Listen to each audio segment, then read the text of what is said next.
Assalamu alaikum. Welcome to Biodiversity. Once again, my name is Mohammad Anas. उम्मीद है आप सब खैरियत से होंगे.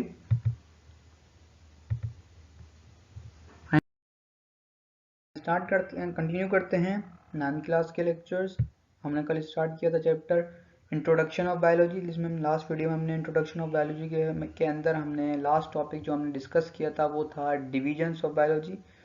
और अब उसके बाद नया टॉपिक है, न्यू टॉपिक है, वो है ब्रांचेज ऑफ बायोलॉजी. अब इस टॉपिक के अंदर क्या है क्या नहीं है सब चीज़ें चलना डिस्कस करते हैं. अच्छा, पहले तो बात तो ये है साइंटिस्ट ने, बायोलॉजिस्ट ने कि क्या वजह है जिसकी वजह से उन्होंने डिविजन्स के बाद ब्रांचेस में बायोलॉजी को डिस्ट्रीब्यूट किया. वो ये वजह है कि बायोलॉजी के अंदर, मॉडर्न बायोलॉजी के अंदर जो है मुख्तलिफ स्ट्रक्चर्स आ गए हैं, मुख्तलिफ फंक्शंस आ गए हैं, डिफरेंट डिफरेंट डिस्क्रिप्शंस आ गई हैं लिविंग ऑर्गेनिजम्स के, डाइवर्सिटी आ गई है, चेंजेस आए, चीज़ें आई में चेंजेस आए और डिटेल भी चीज़ें हो गई हैं, प्रॉब्लम्स नई नई आई हैं. तो जिसकी वजह से ज़्यादा टाइम टू टाइम चीज़ें बढ़ रही हैं और उनको डिस्कस करना, उनको समझना, उनको पढ़ना, जो भी नए आने वाले हैं उनके लिए मुश्किल हो रहा. तो इसलिए साइंटिस्ट ने, बायोलॉजिस्ट ने इसको मुख्तलिफ ब्रांचेस में डिस्ट्रीब्यूट किया डिविजन्स के बाद. अब वो कौन कौन सी ब्रांचेज हैं जिसमें इनको डिस्ट्रीब्यूट किया गया है, उनमें से कुछ जो हैं वो आज इंशाल्लाह हम डिस्कस करते हैं. आइए चलिए स्टार्ट करते हैं.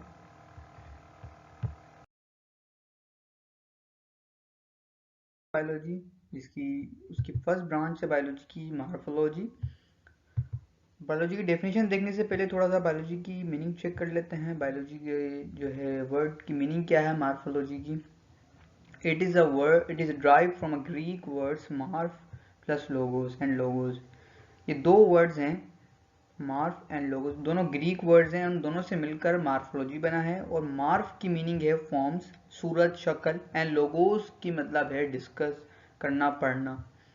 इस ब्रांच के अंदर हम एक्सटर्नल स्ट्रक्चर्स के बारे में, एक्सटर्नल फॉर्म्स के बारे में, ऑर्गेनिजम्स की कैसे, कैसा स्ट्रक्चर है सबका ऑर्गेनिजम्स के, लेकिन एक्सटर्नल बाहर से जितने जो भी स्ट्रक्चर्स है उनके बारे में स्टडी करते हैं उसके बारे में स्टडी करते हैं.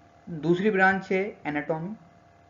अब एनाटॉमी क्या है, एनाटॉमी की वर्ड की मीनिंग भी देख लेते हैं. एनाटॉमी की वर्ड की मीनिंग क्या है. It is drive from a Greek words ana and tome. दो वर्ड से मिलकर बना है, ये भी ग्रीक वर्ड है दोनों, एना एंड टॉम. एना का मतलब है पार्ट और अब टॉम का मतलब है कटिंग. अब इसका वर्ड क्यों रखा गया है, थोड़ा सा इसकी डेफिनेशन समझ लेते हैं तो समझ में आ जाएगा इसका नाम ऐसे क्यों रखा गया है. This specialized branch of biology deals with the study of internal structures or body of living organism by cutting them open. ऐसे organisms के parts, internal parts जिनको हम काट के स्टडी करें उनको हम कहते, उसको स्टडी हम ऐसी ब्रांच के अंदर स्टडी करते हैं जिसको हम एनाटॉमी कहते हैं. ऐसे स्ट्रक्चर्स, ऐसी चीज, ऐसे पार्ट्स बॉडी के जिनको हम काट का अंदर से इंटरनली स्टडी करें उसको हम एनाटॉमी के अंदर स्टडी करते हैं. और इस ब्रांच को हम इंटरनल मॉर्फोलॉजी भी कहते हैं. आए तब तीसरी ब्रांच है वो है, उसके बारे में पढ़ लेते हैं. अब तीसरी ब्रांच जो है बायोलॉजी की उसके बारे में स्टडी करते हैं, वो कौन सी है, वो है cell biology. Cell biology cell is a Latin word which means compartment. ऐसे टुकड़ों को बोलते हैं कंपार्टमेंट्स, यानी कि हिस्सों, पार्ट्स में डिस्ट्रीब्यूट करना उसको बोलते हैं कंपार्टमेंट. और इस ब्रांच के अंदर, बायोलॉजी ब्रांच के अंदर, हम बायोलॉजी के सेल्स के, ऑर्गेनिजम्स के सेल के स्ट्रक्चर्स को देखते हैं, फंक्शंस को देखते हैं, उनकी कंपोजिशन देखते हैं, यानी किस किस चीज़ों से मिलकर बना हुआ है, कौन कौन से बायोमोलिक्यूल्स हैं जिनको मिलकर कौन कौन से ऑर्गेन्यूल्स मिले हुए हैं, और कौन क्या क्या फंक्शन है, कौन सा ऑर्गेन्यूल, कौन सा हिस्सा सेल का क्या, किस चीज़ को किस काम आता है, क्या करता है, सब डिस्क्रिप्शन के बारे में, सेल की जितनी भी चीज़ों के बारे में हम स्टडी करते हैं वो कहलाती हैं सेल बायोलॉजी. चौथी ब्रांच है बायोलॉजी की, वो है हिस्टोलॉजी. अब हिस्टोलॉजी भी दो वर्ड से मिलकर बना हुआ है. एक तो है हिस्टोस और प्लस लोगोस. ये दो वर्ड से मिलकर बना हुआ है. हिस्टोस का मतलब है टिश्यूज और लोगोस का मतलब है स्टडी. यानी कि एक ऐसी branches, this specialized branches of biology deal with the structure of tissues of the plants and animal. यानी कि जितने भी टिश्यूज हैं प्लांट्स के, एनिमल्स के और जो भी ऑर्गेनिजम्स के, सबके हम टिश्यूज के बारे में स्टडी करते हैं कि इनके टिश्यूज किस तरह के, इनके स्ट्रक्चर्स के बारे में स्टडी करते हैं, टिश्यू के स्ट्रक्चर किस तरीके से हैं, इसमें क्या क्या चीज़ें हैं, क्या क्या फंक्शन है, सबके बारे में स्टडी करते हैं. पांचवी ब्रांच देख लेते हैं. पांचवी ब्रांच कौन सी है बायोलॉजी की, टेक्सोनॉमी. अब इस ब्रांच के अंदर ये भी दो वर्ड से मिलकर बना हुआ है, ये एक दोनों ग्रीक वर्ड्स हैं, टैक्सिस एंड नॉर्म्स। टैक्सिस का मतलब है अरेंजमेंट और नॉर्म्स का मतलब है नेम, यानी कि ऐसी ब्रांच जिसके अंदर the study of rules of naming and grouping of living organism, ऐसी और ब्रांच जिसके अंदर हम ऑर्गेनिजम्स को डिफरेंट डिफरेंट पार्ट्स के डिफरेंट डिफरेंट ग्रुप्स के अंदर डिस्ट्रीब्यूट करें। फॉर एग्जाम्पल फ्रॉग का नेम है रानाटिक्रिना, ये एक टेक्सोन बायोलॉजिकल नेम है, तो उसको डिस्ट्रीब्यूट किया गया है with according to his characteristic, according to his function, एक पूरे ग्रुप में डिस्ट्रीब्यूट किया है। इसको हम पूरे डिटेल में स्टडी करेंगे टेक्सोनॉमी, और इसी चैप्टर भी है आगे जाके उसको डिस्कस करेंगे इंशाल्लाह अच्छे तरीके से। तो ऐसी ब्रांच जिसके अंदर बायोलॉजी जितने भी ऑर्गेनिजम्स हैं उनको डिस्ट्रीब्यूट किया जाए डिफरेंट ग्रुप के अंदर, उनको नाम दिया जाए, उनको शनाख्त दी जाए, उसको कहते हैं टेक्सोनॉमी। छठी ब्रांच है जेनेटिक्स। जेनेटिक्स एक इंपॉर्टेंट ब्रांच है बायोलॉजी की, और जेनेटिक भी ग्रीक वर्ड है एक, और इसका मतलब है ओरिजिन, यानी कि किस चीज़ से निकलना, पैदा होना, शनाख्त होना, उसको कहते हैं origin. The study of gene, यानी कि एक ऐसी स्टडी जिसमें जीन के बारे में स्टडी करें और their roles inheritance is called genetics, यानी कि उनके इनहेरिटेंस, इनहेरिटेंस किसे कहते हैं थोड़ा ये देख लेते हैं पहले। Inheritance means transformation of characters from one generation to another generation, यानी कि जो भी आपकी करेक्टर्स हैं,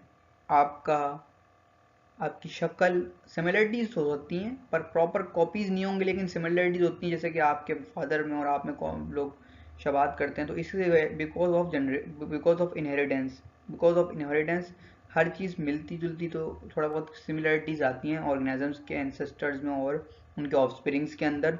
तो इस सब चीज़ों के बारे में, उन सब की डिटेल स्टडी, डीएनए के बारे में, अपना इन सब के बारे में स्टडी करते हैं जेनेटिक्स के अंदर। सातवीं ब्रांच देख लेते हैं बायोलॉजी की कौन सी है। सातवीं ब्रांच है एम्ब्रियोलॉजी। इट कम्स, ये भी दो वर्ड से मिलकर बना हुआ है। कौन सा? एम्ब्रियोन, जो भी ग्रीक वर्ड है, और दूसरा है लोगोस। एम्ब्रियोन का मतलब है एम्ब्रियो। अब एम्ब्रियो क्या है, एम्ब्रियो देख लेते हैं। एम्ब्रियो क्या है? Embryo is embryo actually it is ये एक अर्ली स्टेज के अंदर एक अर्ली स्टेज होता है जब ऑर्गेनिजम्स जब जानदार बनना शुरू होता है। एक से पहले एक बनने के बाद जब दो एग उसमें मिलते हैं, उसके बाद जब ऑर्गेनिज्म बनना शुरू होता है तो एक स्टेज होती है, जाइगोट बनता है। जाइगोट के बाद एक स्टेज आता है जिसको हम एम्ब्रियो कहते हैं। उस एम्ब्रियो की फॉर्मेशन कैसे होती है और उसके क्या क्या टाइम लगता है, क्या क्या प्रोसीजर है, और उसके बाद क्या क्या फॉर्मेशन होती है, क्या सब डेवलपमेंट कैसे होती है स्लोली स्लोली, उन सब चीज़ों के बारे में हम एम्ब्रियोलॉजी यानी कि इस ब्रांच के अंदर स्टडी करते हैं जिसका नाम है एम्ब्रियोलॉजी, और इसको हम डेवलपमेंट बायोलॉजी भी कहते हैं। अब आठवीं ब्रांच देख लेते हैं बायोलॉजी की कौन सी है। आठवीं ब्रांच है बायोलॉजी की इन्वायरमेंटल बायोलॉजी। अब इस बायोलॉजी के अंदर हम ऐसी उन ऑर्गेनिजम्स के इन्वायरमेंट के बारे में स्टडी करते हैं और उनका इन्वायरमेंट उनका और उनके इन्वायरमेंट से उनका क्या रिलेशन है उसके बारे में स्टडी करते हैं। फॉर एग्जाम्पल, जो समंदर में जानदार रहते हैं उनका इन्वायरमेंट डिफरेंट है एज कम्पेयर टू यू, आपके, क्योंकि आपका इन्वायरमेंट डिफरेंट है तो आप अपने changes according to your environment change करोगे अपने इंटरनल बॉडी के अंदर, वो अपने अकॉर्डिंग टू इन्वायरमेंट चेंज करेंगे अपनी बॉडी के अंदर। तो इन सब चीज़ों के बारे में स्टडी करते हैं, उनका उनके इन्वायरमेंट से क्या रिलेशन है इस बारे में स्टडी करते हैं इन्वायरमेंटल बायोलॉजी के अंदर, और इस ब्रांच को हम इकोलॉजी भी कहते हैं। अब नाइन्थ ब्रांच ऑफ बायोलॉजी क्या है वो देख लेते हैं, वो है प्लेंटियोलॉजी। अब ये भी दो वर्ड से मिलकर बना हुआ है, पेलियोज और ऑन्स। अब पेलियोज का मतलब है एंशियंट यानी कदीम पुराना, ऑन्स का मतलब है बीइंग होना, यानी कि इस ब्रांच के ये एक ऐसी ब्रांच है जिसके अंदर हम फॉसिल्स के बारे में स्टडी करते हैं। हम फॉसिल्स किसे कहते हैं? Fossils the remain trace of ancient life, यानी कि जो ऑर्गेनिजम्स, जो जानदार पिछले ज़माने के अंदर थे लेकिन अब वो मौजूद ना हो, उनको कहते हैं फॉसिल। जैसे कि हम बता सकते हैं कि कुछ हज़ार साल पहले मगरमच्छ सॉरी कह रहा हूँ, डायनासोर्स मौजूद थे, तो वो कैसे करते हैं? बिकॉज ऑफ फॉसिल्स की मदद से हम स्टडी करते हैं। तो इस बिकॉज ऑफ फॉसिल्स के बारे में स्टडी करते हैं, और उसी स्टडीज़ को हम प्लेंटियोलॉजी कहते हैं। जो भी, और आसान वर्ड्स के अंदर, जो भी स्टडीज हम फॉसिल्स की मदद कर रहे हैं, यानी कि फॉसिल्स कहते हैं जो आपके ज़मीन के अंदर जो अंदर हड्डियाँ या जो भी वो मिली हुई हैं उनकी मदद से हम स्टडी करें, उनके स्ट्रक्चर से हम स्टडी करें जो ज़मीन के अंदर दबे हुए हैं, जो पिछली पास्ट में थे अब मौजूद नहीं हैं, उनके बारे में स्टडी करें, उसको हम कहते हैं पैलेंटियोलॉजी। अब 10वीं ब्रांच बायोलॉजी की, उसके बारे में देख लेते हैं। 10वीं ब्रांच है सोशियोलॉजी, सोशियोबायोलॉजी। सोशियोबायोलॉजी भी एक, सोशियो मीन्स टू एसोसिएट, ताल्लुक होना, किसी से ताल्लुक होना, यानी कि किसी से रिलेशन रखना, किसी से कनेक्शन होना, उसको कहते हैं एसोसिएशन, एसोसिएट। ठीक है, एसोसिएशन निकला एसोसिएट। और इसकी डेफिनेशन भी यही है कि आपका जानदार का बिहेवियर क्या है, living organism, study of behaviour क्या है उसका, यानी कि वो अपने जानदार, अपने इंटरेक्शन बिटवीन देमसेल्फ, उनका आपस में जानदार क्या है, यानी कि एक होस्ट, एक पैरासाइट होता है, वो ऑर्गेनिज्म के अंदर रहता है, होस्ट के अंदर रहता है, उसी से चीज़ें हासिल करता है, तो उन दोनों का उनका ताल्लुक क्या है आपस में, पूरी डिटेल स्टडी है, कमी कौन सी इनकी ताल्लुक है, कि इनको नुकसान पहुंचा रहा है, पूरी एक स्टडी है, इसको हम कहते हैं इसको सोशियोलॉजी। इसके अंदर स्टडी करते हैं इस ब्रांच के अंदर। 11वीं ब्रांच है अब है वो पैरासाइटोलॉजी। पैरासाइटोलॉजी का मतलब है, पैरा मीन्स अब, लोगोस मीन डिस्कस। पैरासाइट एक ऐसी ब्रांच है बायोलॉजी की जिसके हम पैरासाइट्स के बारे में स्टडी किया। अब पैरासाइट क्या होते हैं? पैरासाइट एक ऐसे बॉडीज हैं, ऐसे ऑर्गेनिजम्स हैं जो सिर्फ अपने होस्ट के अंदर रहकर उससे चीज़ें हासिल करें, उससे उसका फूड खाएं, उसकी न्यूट्रिशन हासिल करें और उसी से सब चीज़ें हासिल करें, उनके पास कोई ऐसा प्रोसेस ना हो जिससे वो अपना फूड बना सकें, उसे कहते हैं पैरासाइट्स। और ऐसे ऑर्गेनिजम्स के बारे में हम पैरासाइटोलॉजी के अंदर स्टडी करते, इस ब्रांच के अंदर स्टडी करते हैं।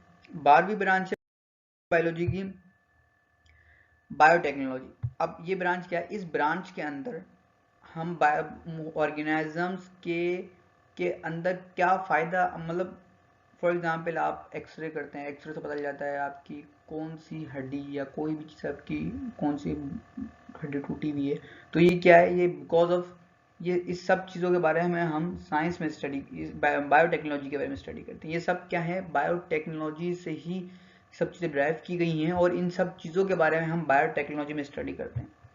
13वीं ब्रांच है फार्मोलॉजी। फार्मोलॉजी कहते हैं drugs, it is study of drugs and there effects of system of human, यानी कि एसिड और ऐसी चीज़ें, ऐसे सब्सटेंसेस जो आपके, ड्रग्स कहते हैं ऐसे सब्सटेंसेस जो आपकी बॉडी के अंदर एबनॉर्मल चेंजेस को नॉर्मल कंडीशन में ले आए। फॉर एग्जांपल आपका बॉडी टेम्परेचर हाई हुआ, आपने पैराडोल से पैरासीटामोल खाई और फिर आपका body temperature back to normal हो गया, तो क्या हुआ, एबनॉर्मलिटीज हुई, आपकी चेंजेस आए, आपकी टेम्परेचर बढ़ा और फिर आपने नॉर्मल चेंजेस आए आपके, और चेंजेस खत्म हो, फिर आपका बॉडी टेम्परेचर सेट हो गया। तो ये सब इस चीज़ों के बारे में, जो भी मेडिसिन के बारे में स्टडी करते हैं, ड्रग्स के बारे में स्टडी करते हैं, उसको कहते हैं इसी ब्रांच को कहते हैं फार्माकोलॉजी।